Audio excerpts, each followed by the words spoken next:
The price of truth, journalists slaughtered in the crossfire of power and hypocrisy. In a world where the pen is hailed as mightier than the sword has made it its mission to silence the pen. From the frozen battlefields of Ukraine to the bomb-scarred ruins of Gaza, journalists have become more than casualties, they've become targets.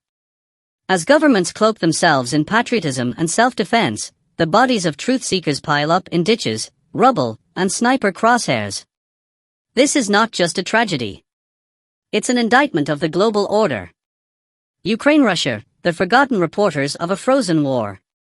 Since the full-scale invasion of Ukraine by Russia in February 2022, at least 17 journalists have been confirmed killed while on duty, according to the Committee to Protect Journalists, CPJ.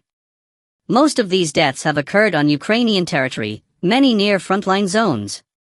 This number only scratches the surface, as countless others have been wounded, detained, or disappeared without trace. Russia's war machine doesn't differentiate between soldier and storyteller. Russian missiles have hit press vehicles. Snipers have shot journalists wearing press vests. Drones don't ask for credentials. The Kremlin, meanwhile, slaps propaganda on its morning toast and continues to criminalize independent reporting under foreign agent laws, jailing anyone who dares question the narrative. And the West?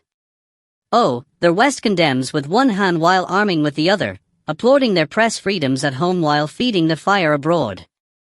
And Ukraine? Let's not romanticize. The Ukrainian government has also blacklisted journalists critical of the Zelensky administration, branding them as pro-Russian with the same lazy paintbrush authoritarian states use when they run out of counterarguments. Gaza, journalism as a death sentence.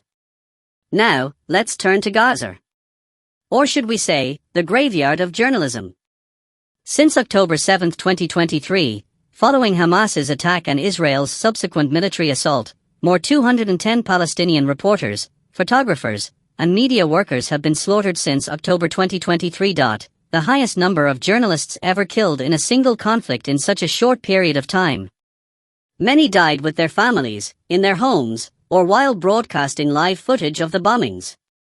Al Jazeera's bureau chief Wael al-Dahdar, for example, lost his wife and children in an Israeli airstrike. His only crime? Being a reporter with a conscience. Israel claims it only targets Hamas operatives. So what? Every journalist in Gaza is suddenly a militant. Every newsroom is a weapons cache. Either Israel is criminally negligent with its intelligence, or it deliberately equates journalism with terrorism to justify extermination without accountability. And what about the so-called democratic watchdogs of the West? They parrot statements about Israel's right to self-defense while sending weapons and blocking UN ceasefire votes. The blood on the hands is not just Israeli, it's American, British, German, and every other complicit nation that funds the bombs while denying the funerals. Selective outrage, global hypocrisy. Why is a French journalist killed in Ukraine front-page news, while a Palestinian cameraman's death in Gaza is a footnote, if it's even mentioned at all? Why is Julian Assange still rotting in prison for revealing US war crimes while war criminals tour diplomatic banquets in tailored suits?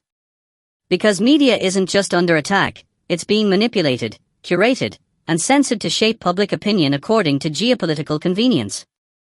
Press freedom has become the cosmetic surgery of politics, sliced, reshaped, and sold to the public as beauty, even when it's just masking decay. No apologies, no exceptions. There is no moral high ground left. Russia jails and kills journalists to protect its lies. Ukraine censors and marginalizes dissent in the name of unity.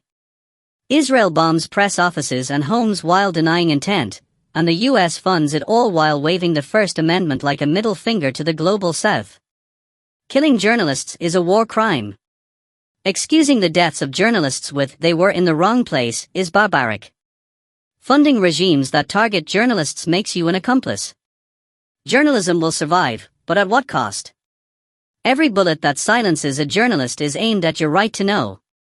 Every bomb that destroys a newsroom is an assault on humanity's collective memory. When we allow truth-tellers to become cannon fodder, we don't just lose information, we lose our soul. To those in power, your lies might survive the day, but history has a longer memory than your PR campaigns. And to those who still hold the pen, write harder, scream louder, because the truth is the last weapon they can't confiscate. In memory of every journalist who died telling the truth. You didn't die in vain, we are still listening.